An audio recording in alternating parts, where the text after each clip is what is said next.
Sometimes winter does not arrive with snow alone. Sometimes it arrives with silence, with empty roads, with hearts that no longer know where home is. On one frozen night in a forgotten mountain valley, a lonely police officer and his loyal German shepherd found an elderly woman walking into a storm with nothing but a torn suitcase and a lifetime of loss. And one decision on that road changed all their lives forever. This is not just a story about survival. It is a story about second chances, about the quiet miracles that happen when someone chooses to stay, when the world keeps walking away. Before the story begins, tell us where you're watching from today. Leave your country in the comments and let us walk this winter journey together. Silver Pine Ridge was already buried in winter when the sun surrendered that evening, the small mountain town glowing faintly under a sky the color of old iron. Snow fell in thick, restless sheets, erasing fences, road signs, and the long, thin scars of tire tracks as if the world itself were slowly being rewritten. At the edge of town, where the street lamps thinned and the forest rose like a wall of shadows, Officer Daniel Cross guided his patrol truck onto Ridgeway Pass, the road locals called the Spine, because it curved and climbed like the backbone of the mountain. Daniel was 42, tall and broad-shouldered, his posture carrying the quiet discipline of a man who had once worn a different uniform. His dark brown hair was cut close on the sides, silver already threading through it at the temples, and a thin scar split his left eyebrow, a souvenir from a roadside explosion overseas that he never talked about. His eyes were a muted gray, steady and watchful, the kind of eyes that rarely revealed what was happening behind them. People in town said Daniel was kind but distant, dependable but hard to know, shaped by years in the Marines, and then by a smaller, lonelier war he fought every night inside his own head after coming home. The radio crackled weakly beside him, static replacing the dispatcher's voice as the storm thickened. Communications had been failing since afternoon. Plows were pulled back, emergency crews told to shelter until morning. Daniel should have been headed to the station, but he had volunteered to make one more pass up the ridge to check for stranded vehicles before the road was completely lost. In the passenger seat sat Atlas, a 6-year-old German shepherd with a powerful black and amber coat, thick around the neck and shoulders, his left hind leg stiff from an old blast injury that had ended his K-9 service 2 years earlier. Atlas had intelligent amber eyes, always alert but rarely anxious, and a scar running faintly across his muzzle that only showed when the light caught it just right. He was loyal in the quiet, unshowy way, the kind of dog who stayed close without needing to be called, who listened even when no one spoke. Daniel had adopted him from a military working dog program after discovering Atlas half-starved in a rescue shelter, abandoned by handlers who never came back for him. Since then, they had become each other's constant, two veterans of different wars riding out the nights together. Wind battered the truck, snow stinging the windshield like thrown gravel, and the world beyond the headlights vanished into a white roar. Daniel tightened his grip on the wheel, the muscles in his forearms shifting under the sleeve of his winter uniform, and tried once more to raise dispatch. Only static answered. He exhaled slowly, a thin fog clouding the glass.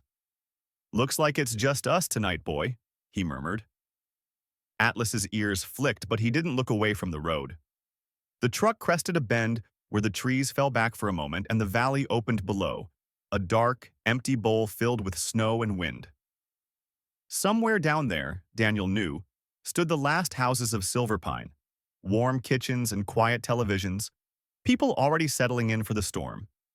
He felt, as he often did on these nights, like a man traveling between two worlds, belonging fully to neither. The headlights cut forward, and then Atlas shifted. His head rose, ears pricked sharply, body stiffening with a focus that made Daniel's spine tighten in response. "What is it?" Daniel said, leaning closer to the glass. At first he saw nothing but the storm. Then a darker shape moved along the shoulder of the road, unsteady, human. Daniel's foot hovered above the brake. Old instincts whispered caution. Storms hid more than snow. Night hid more than silence. But then the shape staggered, almost folding in on itself, and the calculation inside him broke. He slowed the truck. The tires slid slightly on packed ice before gripping again. As he rolled closer, the figure resolved into an elderly woman walking into the wind, bent but upright, clutching a red suitcase torn at the seams, its contents bulging through the rip. Her coat was too thin for this weather, a faded gray wool that whipped around her legs, and a white scarf was pulled high over her mouth and nose, frost clinging to the edges of the fabric. Strands of silver hair escaped from beneath her hat and lashed against her face. Daniel stopped the truck and rolled down the window. The cold sliced into the cab like a blade. "Ma'am," he called, raising his voice over the storm. "You can't be out here, the road's closed." The woman turned slowly. Her eyes were pale blue, sharp with fatigue but not fear, the gaze of someone who had already decided how much she was willing to lose. For a moment, Daniel thought she might ignore him and keep walking. Then her knees buckled. She caught herself with one hand against the suitcase and stood again, stubbornly. Atlas gave a low sound in his chest, not quite a bark, not quite a whine. Daniel opened the door and stepped out. Snow swallowed his boots to mid-calf. The wind tore at his coat as he crossed the short distance to her. Up close, he could see the deep lines carved around her eyes and mouth, the kind shaped by years of endurance rather than age alone. She was in her early 60s, he guessed, tall for a woman, thin but straight-backed, her posture carrying a dignity that did not match her circumstances. "I'm fine," she said, her voice hoarse and shaking. "Just need to keep moving." "You won't last another mile," Daniel replied, steady but not unkind. "The next town is over 10 miles that way, and the storm's closing fast." She looked past him at the wall of white, then back at his face. Something like dry humor flickered there. "Then I'll walk faster." Daniel almost smiled despite himself. "What's your name?" he asked. She hesitated, then said, "Eleanor Whitlock." The name sounded like it belonged to a different time, a quieter one. "I'm Officer Daniel Cross," he said. "This is Atlas." Atlas stepped closer, his body brushing lightly against Eleanor's leg, the warmth of him immediate and real. She startled, then let her gloved hand sink into his fur. Her shoulders dropped an inch, the smallest surrender. Daniel saw it and made his decision. He took the suitcase from her. It was lighter than it should have been. "You're getting in the truck," he said. "Just until the storm passes." "I don't have money," she said quickly. "I'm not asking," he answered. She studied his face, perhaps measuring the distance between the uniform and the man inside it. Then she nodded once. Daniel helped her into the passenger seat, wrapped her in an emergency blanket from the back, turned the heater up as high as it would go. Atlas jumped in after her and settled at her feet, his body a living furnace. Eleanor's breath came shallow at first, then slowly steadied. As Daniel pulled back onto the road, the storm thickened, the world shrinking to the narrow tunnel of light ahead. For several minutes, neither of them spoke. Finally, Eleanor said quietly, "I was trying to reach Havenbrook." Daniel glanced at her. "You missed it by hours. Roads are sealed now." Her fingers tightened on the handle of the suitcase. "Figures." He didn't press her. Not yet. The truck climbed higher, the trees crowding in again, their branches sagging under the weight of snow. Daniel tried the radio once more. This time a broken fragment of a voice came through before dissolving into static. "No rescue crews tonight. No shelter stations." The storm had swallowed the map. Ahead, beyond the next ridge, stood the old ranger cabin his father had built decades ago at Timber Hollow, abandoned since his funeral 3 years earlier, untouched, still stocked with wood and a functioning stove if he remembered right. Daniel's jaw tightened. He hadn't planned to go there. He hadn't been ready. But the road behind them was closing and the road ahead was worse. He adjusted the wheel, guiding the truck toward the narrow turnoff that disappeared into the trees. Eleanor watched him, her eyes following the shift of the headlights. "Where are we going?" she asked. "Someplace warm," Daniel said. The truck left the main road and began the slow climb toward the cabin. Snow swallowing its tracks as soon as they were made, the storm sealing them into the mountain silence. Atlas lifted his head, watching the forest with calm vigilance. Eleanor leaned back against the seat, exhaustion finally winning the battle she had been fighting for miles. Daniel drove on, unaware that this choice, made in a moment between duty and mercy, had already begun to change the shape of all their lives. The climb toward Timber Hollow felt longer than it ever had. Though Daniel had driven that narrow forest road 100 times in his youth, back when his father still kept the cabin warm and the windows glowed at night. Now the forest pressed in from both sides like a living thing, the pine branches bending beneath heavy snow, their silhouettes looming and vanishing again as the truck's headlights fought the storm. Inside the cab, the heater groaned, pushing thin waves of warmth across the frozen air. Eleanor Whitlock sat rigid in the passenger seat, her hands clasped around the handle of her battered red suitcase as if it were the last solid thing left in the world. The emergency blanket Daniel had wrapped around her shoulders shimmered faintly in the dashboard light, and little by little the violent trembling in her hands began to ease. Atlas lay stretched along the floor at her feet, his thick black and amber coat radiating steady heat. Every few moments he shifted just enough for his shoulder to brush her boot, a wordless assurance that she was not alone. Daniel kept both hands on the wheel, his gaze fixed on the narrow road as it wound upward, the silence between them filled only by the hiss of wind and the rhythmic sweep of the wipers. He was aware of her watching him now, studying the lines of his face, the scar at his eyebrow, the calm but distant focus in his eyes, trying to decide whether she had made a terrible mistake trusting him. Finally, she spoke, her voice still raw but steadier. "You didn't have to stop." Daniel didn't look at her. "Yes, I did." She let out a soft breath, almost a laugh.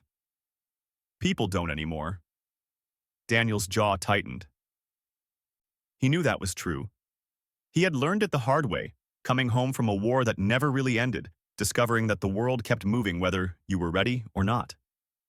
After a moment, he said, "How long were you walking?" Eleanor glanced toward the dark forest beyond the glass. "Since before dusk. The bus only ran as far as Fairmont. After that, I had to walk." "In this weather?" "The weather wasn't this when I started." Her tone carried no accusation, only fact. Daniel nodded once. The truck slid slightly as he rounded a curve and he eased the wheel, the tires finding grip again. "What were you doing out here by yourself?" he asked. Eleanor's fingers tightened around the suitcase handle. For several long seconds, she didn't answer. Then she said quietly, "I don't have anywhere else to go." The words landed heavier than any confession. Daniel exhaled through his nose, the breath fogging the windshield. "You got family?" he asked. Eleanor's mouth curved faintly, but the smile didn't reach her eyes. "I had." She fell silent again, retreating behind whatever wall she had built long ago. Daniel didn't press her. He had learned that some truths came only when the storm outside had quieted enough for a person to hear their own thoughts. The road narrowed as they climbed, the truck pushing through drifts that swallowed the tires halfway to the hubs. Daniel's knuckles ached from the cold and the tension in his grip. The radio remained useless, static crackling whenever he tried. No plows tonight. No rescue teams. The mountain belonged to the storm. Eleanor shivered suddenly and Atlas lifted his head, amber eyes flicking up to her face. He nudged her boot with his nose and she startled, then slowly reached down and rested her hand on the thick fur between his ears. The movement was tentative at first, as if she feared he might vanish, then steadier. Atlas closed his eyes, content. Eleanor's shoulders sank a fraction. Daniel saw it in the corner of his vision and felt something ease inside him too. The forest thinned as they neared the ridge, and a narrow clearing appeared ahead, half hidden by swirling snow. The cabin emerged from the white like a memory. Dark logs, a sagging porch, icicles hanging from the roofline like crooked teeth. Daniel pulled the truck to a stop and killed the engine. For a moment, none of them moved. The wind roared around them, battering the cab. Eleanor stared through the windshield. "This is your place?" "My father's," Daniel said. "It's been empty a while." He opened his door and the cold slammed into him, breath tearing from his lungs. Snow came up to his knees as he crossed to Eleanor's side and opened her door. He offered his arm. She hesitated, then took it. Her grip was light but steady, her fingers cold even through the glove. Atlas leapt down behind them, his paws sinking into the drifts, tail low but alert. Daniel guided Eleanor toward the porch, each step slow and careful as the wood creaked beneath their weight. He fumbled beneath the old mat and found the spare key still taped there, just where his father had left it. The lock resisted, then gave with a sharp click. The door swung open and a wave of stale cold air rolled out, carrying the smell of dust, old smoke, and forgotten winters. Daniel clicked on his flashlight. The beam revealed a single large room with wooden walls, a stone fireplace at the far end, shelves crowded with books and tools, and a thin film of frost clinging to everything. A pair of worn boots sat near the hearth, exactly where his father had last taken them off. Daniel swallowed. He ushered Eleanor inside and closed the door behind them, the wind cut off at once. The silence that followed was almost shocking. Eleanor stood just inside, her breath forming pale clouds. She ran her gloved hand along the back of a chair, tracing the rough grain. "It feels lived in," she murmured. "It was," Daniel said. He set her suitcase near the table and shrugged out of his coat. Atlas trotted the perimeter of the room, sniffing corners, ears half raised. Daniel crossed to the fireplace, knelt, and began stacking logs from the bin beside it. He struck a match, and the flame flared, then caught. Within minutes, the fire took hold, orange light spilling across the room, the cold beginning to retreat. Eleanor sank into one of the chairs near the hearth, holding her hands toward the growing warmth. Her face softened, color creeping back into her cheeks. Daniel watched her quietly, aware of how close she had come to freezing out there, of how easily he might have driven past. Atlas settled on the floor between them, head on his paws, eyes half closed but alert. As the fire grew stronger, Eleanor's breathing steadied. She glanced up at Daniel. "Thank you," she said. The words were simple, but they carried the weight of miles and storms and a lifetime of being unseen. Daniel nodded once. "You're safe here tonight?" She looked at him for a long moment, as if trying to decide whether to believe that. Then she said, "I was renting a room in Fairmont. My brother lost his job at the mill, started drinking again. The landlord said he'd had enough of the noise, the trouble. 2 nights ago, he put our things on the sidewalk." Her voice wavered only slightly. "My brother took the last of our money and said he'd come back. He didn't." Daniel remained silent, giving her the space to continue. "I raised 2 nieces after my sister died," Eleanor said. "Worked as a housekeeper most of my life. Outlived a husband who stopped loving me long before he stopped breathing." She shook her head faintly. "Seems I'm good at surviving everything except the quiet that comes after." Atlas lifted his head and patted over, resting it gently against her knee. Eleanor froze, then slowly placed her hand on his neck. "You're a sweet one," she whispered. Daniel's throat tightened. Atlas did not warm to strangers easily. The dog's instincts had always been better than his own. If Atlas trusted her, maybe he could too. Outside, the storm howled, but inside the cabin, the fire crackled, the shadows shifting across the walls. Daniel leaned back against the table, arms folded, watching the woman and the dog, the way the light touched her silver hair, the way Atlas's tail thumped once against the floor. For the first time in years, the cabin did not feel empty. It felt like something was beginning again. The wind battered the walls, but the fire held. Daniel glanced toward the door, toward the forest beyond it, and knew the night was far from over, that more waited for them in the dark ahead. But for now, they were warm, and they were alive, and the storm had not taken her. The storm did not weaken through the night. It pressed against the cabin as if the mountain itself were testing the thin walls, snow hissing across the windows, wind rattling the old shutters with fingers made of ice. Daniel Cross slept only in fragments, his back against the wall beside the fireplace, his coat folded under his head. Each time he drifted off, the same images returned. Dust, smoke, the sound of boots on gravel, the weight of a radio that would not answer. He woke before dawn with his jaw clenched and his heart pounding, Atlas already on his feet, ears tilted toward the door. The dog's instincts were never wrong. Daniel rose quietly, careful not to wake Eleanor, who slept in the chair nearest the fire, the blanket pulled to her chin, her face pale but calm for the first time since he had found her on the road. The cabin was warmer now, the fire reduced to glowing embers, the air thick with the scent of wood smoke and old pine. Outside, the storm had softened into a steady fall of snow, the world beyond the frosted windows silent and white. Daniel crossed to the door, listening. At first, he heard only wind. Then, faint but unmistakable, the sound of movement from the back of the property, near the old storage shed his father had used to keep tools and spare boards.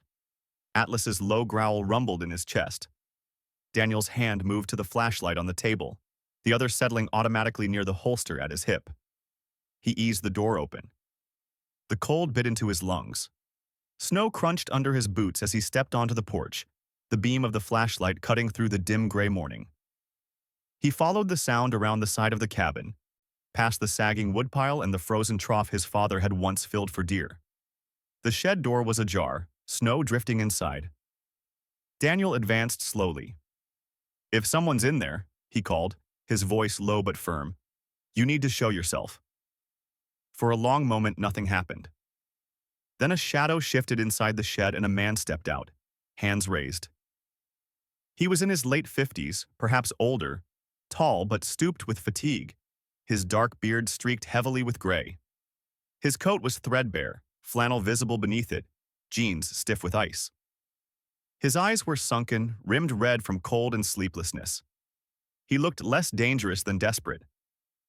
"I'm not here to steal," the man said quickly. "Just needed a roof. Thought the place was empty." Daniel studied him, reading the posture, the slight tremor in the hands, the absence of aggression. Atlas moved closer, positioning himself between Daniel and the stranger, tail stiff, but no bark, no snarl.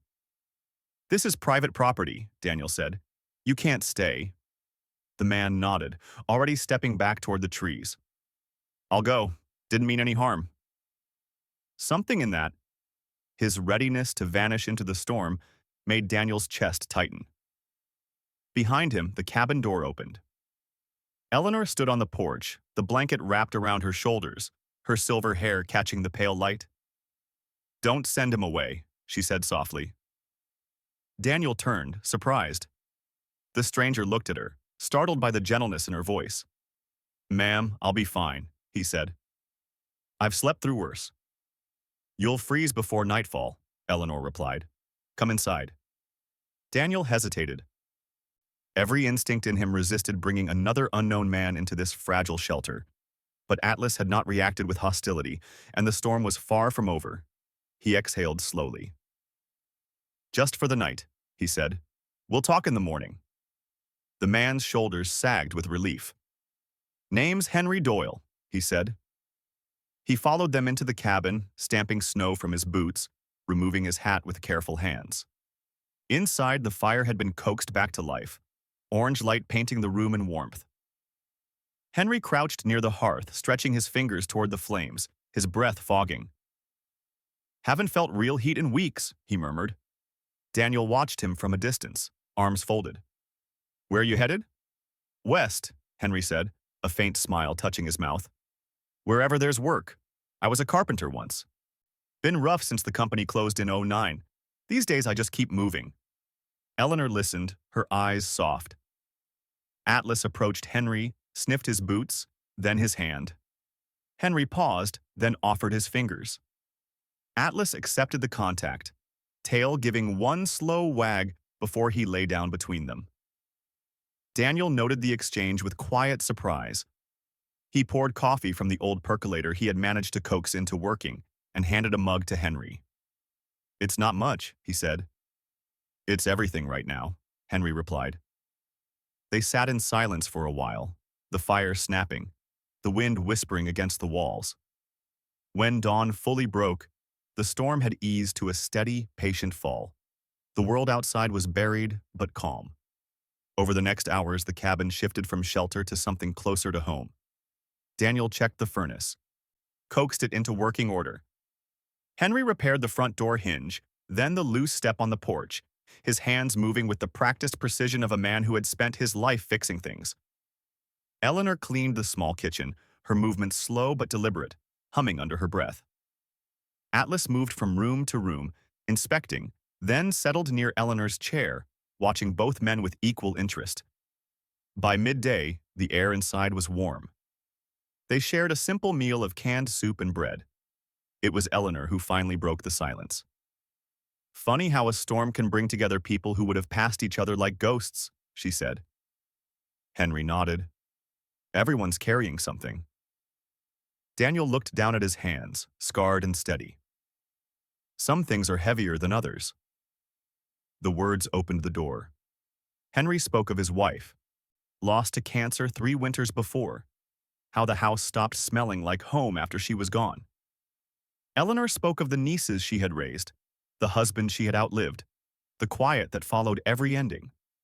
Daniel listened, then finally spoke of Afghanistan, of the ambush in a valley near coast, of the men he had buried and the silence that followed him home. No one interrupted. Atlas rose and pressed his head against Daniel's knee, grounding him in the present. Outside, the snow continued to fall, but the storm's fury had passed. As evening approached, the cabin glowed again with firelight.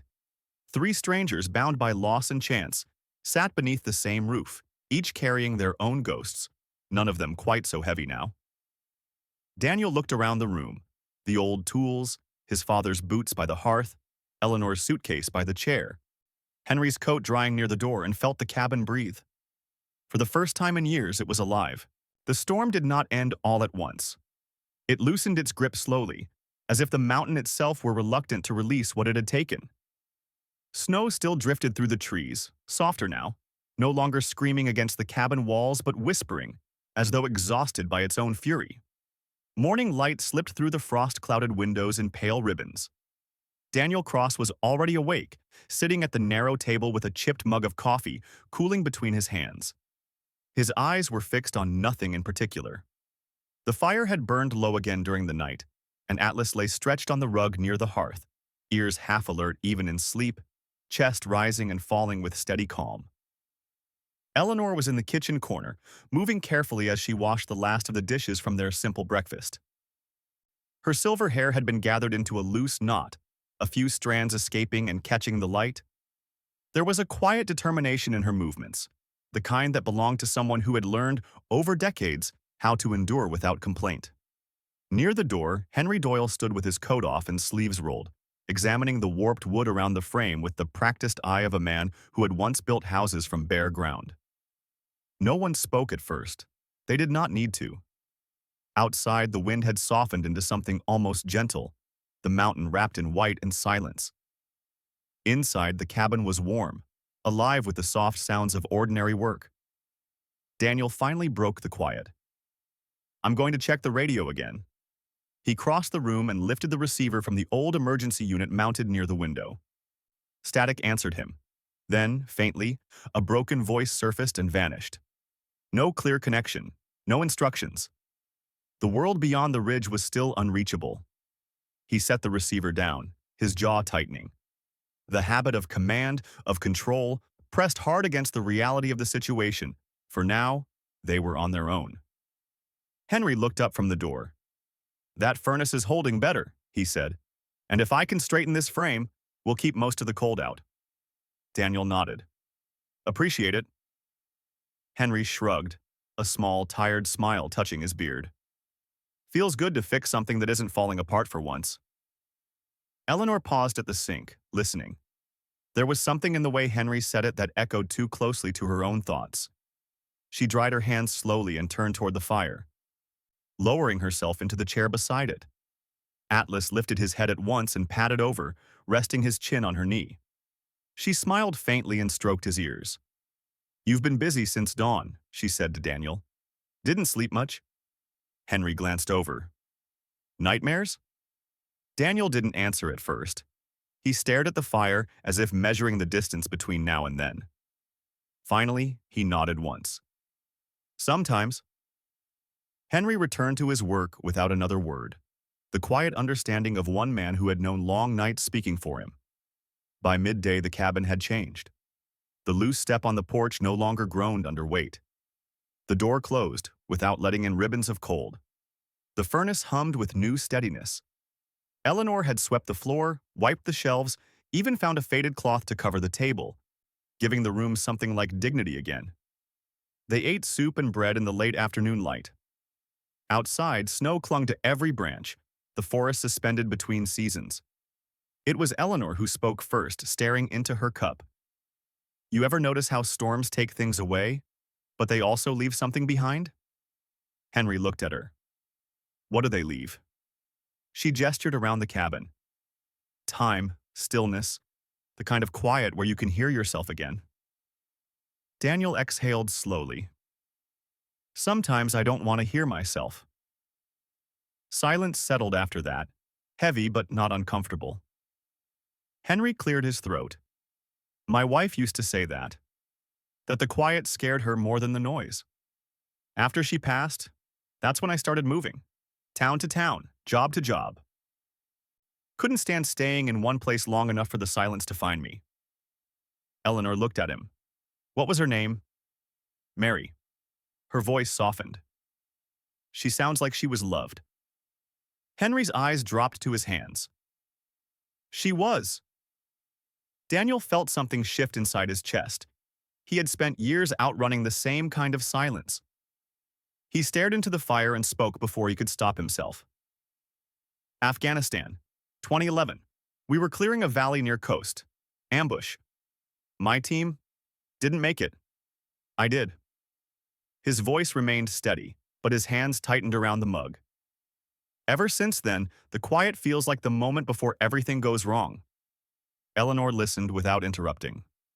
When he finished, she said gently, You came back. That matters. Daniel shook his head. Coming back and living aren't the same. Atlas rose and pressed his head against Daniel's knee. Daniel's hand fell to the dog's neck without thought, fingers sinking into thick fur, grounding him in the warmth of the room. Henry nodded slowly. We're all just trying to learn how to stay. Outside, the sun began its slow descent behind the ridge, staining the snow in pale gold and shadow. The cabin seemed to breathe with them. As night fell, the wind returned, not angry now, just restless. They gathered more wood, stoked the fire. Eleanor brewed tea from pine needles she'd found in a jar in the cupboard, an old trick she remembered from her mother's winters. The smell of resin and warmth filled the room. Later, when darkness wrapped the mountain again, they sat near the hearth, the flames snapping and shifting like distant stars. Daniel looked around the cabin, the repaired door, the glowing fire, the old boots by the hearth, Eleanor's red suitcase resting by her chair, Henry's tools lined neatly against the wall. It no longer felt like a place abandoned by grief. It felt like something waiting for them. Outside, snow continued to fall. Inside, the storm had already begun to let go. The morning arrived quietly, as though the mountain itself were afraid to disturb what had taken shape inside the cabin. Pale sunlight slipped through the frost-laced windows and painted thin bands of gold across the wooden floor. Daniel Cross stood by the table, coffee in hand, watching the steam curl upward. For the first time in many years, the quiet no longer felt like a threat. It felt like a promise. Outside, Henry Doyle was already awake, moving across the porch with the slow, deliberate care of a man who had built his life with his hands and lost it with his heart. He carried a bundle of tools he'd uncovered in the storage shed. His eyes had lit up when he found them, as if old friends had been waiting in the dark for him. Eleanor Whitlock sat near the hearth, the morning light resting softly across her silver hair as she stitched a torn seam in her coat. Atlas lay at her feet, watching both men with calm attention. It was Eleanor who noticed the car first. Daniel, she said quietly, her needle pausing mid-thread. There's someone coming up the ridge. Daniel moved to the window. The road below the cabin curved like a pale ribbon through the snow. A dark sedan crawled upward, tires slipping, then gripping again. His shoulders tightened. No one came up that road unless they meant to. The car stopped at the edge of the clearing. A man stepped out. He was in his late 50s, tall but lean, his long wool coat hanging from narrow shoulders. Thinning brown hair clung to his scalp, his face sharp with lines of frustration and something darker beneath. Even from the window, Eleanor recognized him. Mark, she whispered. Daniel turned. You know him? My son. The words seemed to cost her. Mark's boots crunched across the frozen ground.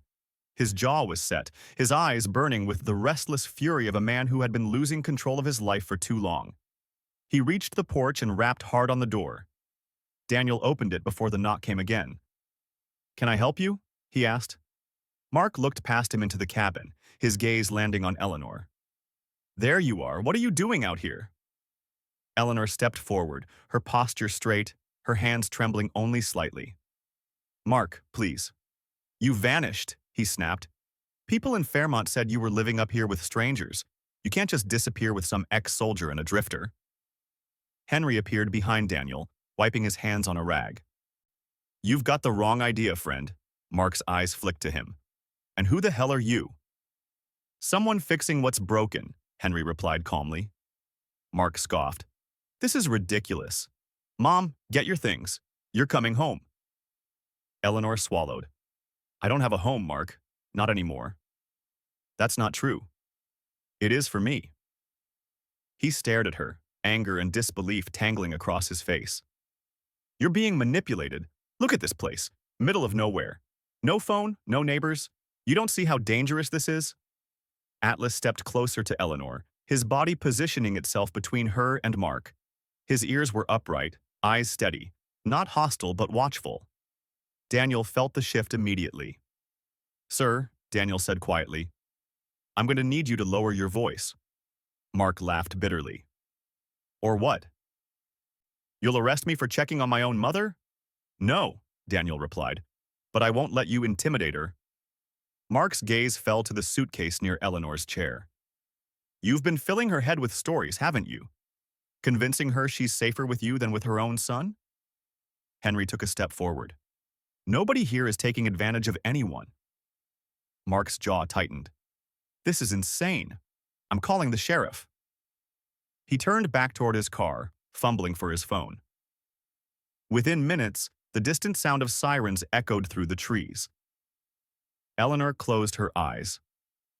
"Mark, you never change," she whispered. 20 minutes later, a patrol SUV rolled into the clearing. 2 officers stepped out. The older one, Deputy Harris, was broad-shouldered with kind eyes and a calm presence that seemed to steady the air around him. His partner, Officer Lane, younger and sharper, scanned the area with cautious focus.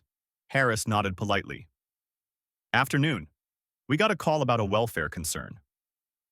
Before Eleanor could speak, Mark rushed forward. "She's being held here against her will. These men isolated her." Harris raised a hand. "Ma'am, is that true?" Eleanor straightened. "No, sir. These men saved my life." Lane glanced around the cabin's open doorway. The fire, the table set with tea and bread, Henry's tools neatly stacked. "This doesn't look like a hostage situation," Harris said evenly. Mark's voice cracked. "She's not thinking clearly." At that moment, Atlas moved toward Mark's car. His nose dropped to the open trunk. His body went rigid. He barked once. Daniel followed him. He lifted the trunk lid higher.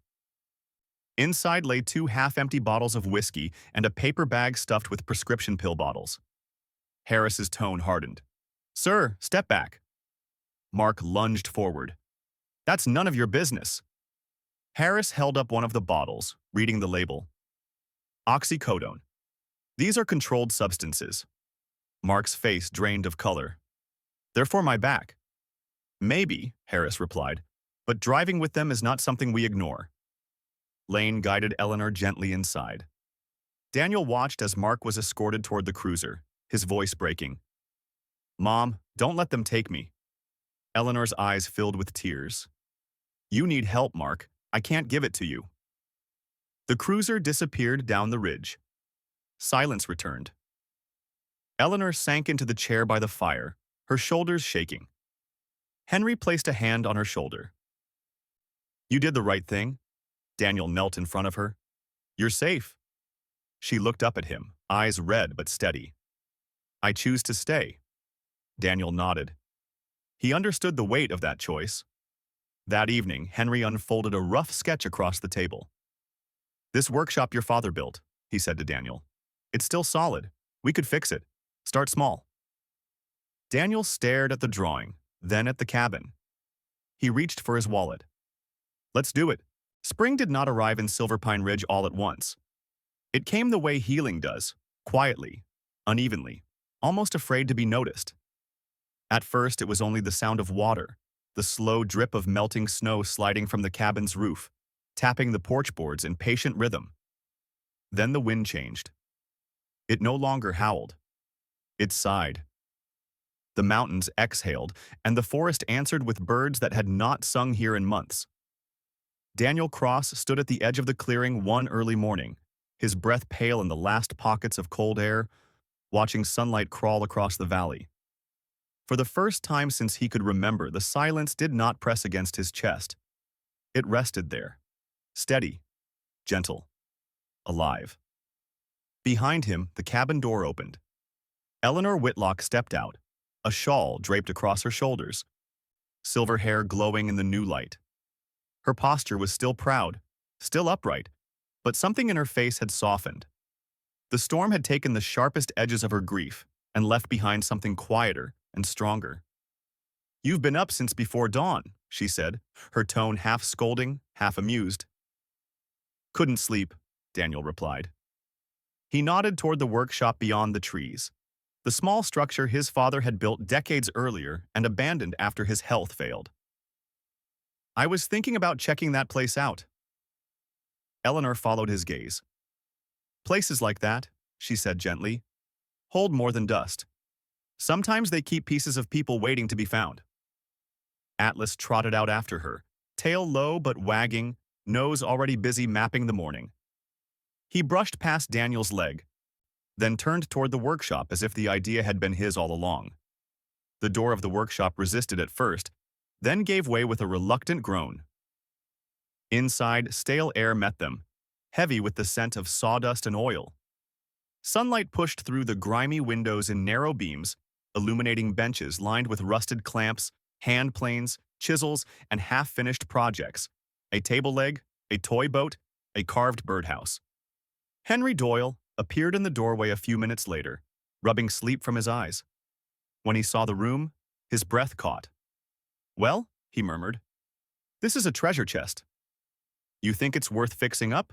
Daniel asked. Henry stepped forward, running a hand along the bench, feeling the grain of the wood. "These tools are solid, old steel. They don't quit, they just need care." He glanced at Daniel. "Same as us." Eleanor arrived with a basket of breakfast wrapped in cloth, fried potatoes and eggs, steam rising like something holy. "But I think this place needs more than food," she said. "It needs purpose." That word settled between them. Purpose. By midday, the workshop hummed with life. Henry worked with a confidence that surprised even himself, sleeves rolled, movements sure and patient. Daniel followed his lead, sanding chair legs, repairing a warped window frame, organizing tools his father had left behind. Eleanor stayed nearby, tidying shelves, humming softly while she prepared lunch on a portable stove by the door. Atlas lay in the center of the floor, head on his paws, amber eyes following every movement, the silent guardian of their small resurrection. Hours later, Henry straightened and wiped his brow. "See that chair?" He nodded toward an old rocking chair coated in dust. "Let's start with that one." Daniel's chest tightened. His father had built that chair when Daniel was 10. He remembered sitting in it while his father told stories of the ocean, of ships and storms and steady hands. Together, they sanded it down, replaced a cracked spindle, tightened the joints. The wood slowly regained its glow. When it was finished, they stepped back. "It's beautiful," Eleanor whispered. Daniel ran his palm along the backrest. "My father used to sit here every night." Eleanor smiled. "Then maybe it's time it carried your weight."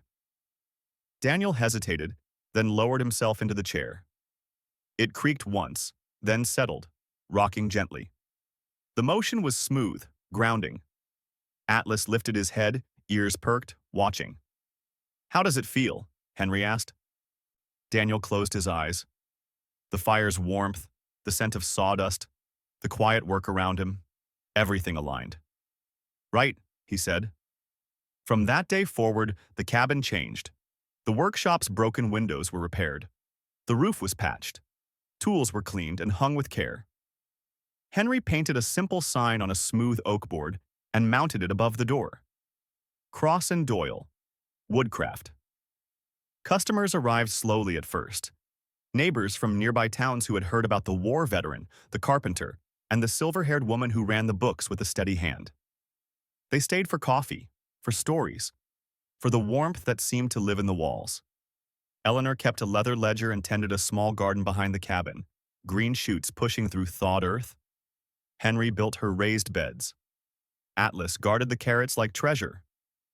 One evening, long after the others had gone to bed, Daniel sat at the workbench carving a small jewelry box from cherry wood. He etched pine needles and waves along the sides. When he finished, he wiped his hands and wrote a note in his careful, simple handwriting. Atlas, you led us all back home. He folded it and placed it on the mantel. The next morning, Eleanor found it. She said nothing, only smiled through tears and slipped the note into a small wooden frame Henry had made. She placed it beside a photograph of the three of them standing before the workshop, Atlas sitting proudly in the middle. The cabin filled with life, laughter when Henry spilled flour helping Eleanor bake, barking from Atlas as he chased a squirrel from the garden, the steady hum of the saw blending with a country song on the old radio. Daniel sometimes thought of the man he had been before that winter, haunted, hollow, moving through the world like a ghost. Then he would look across the room and see Henry polishing a table, Eleanor setting soup bowls on the counter, Atlas sprawled by the fire, tail thumping in sleep, and he would know the broken pieces had finally found their place. At night, the cabin glowed like a beacon. And as the last embers faded, the light in the window remained, steady and golden. A promise that warmth once found could stay. Sometimes God does not send miracles with thunder or fire.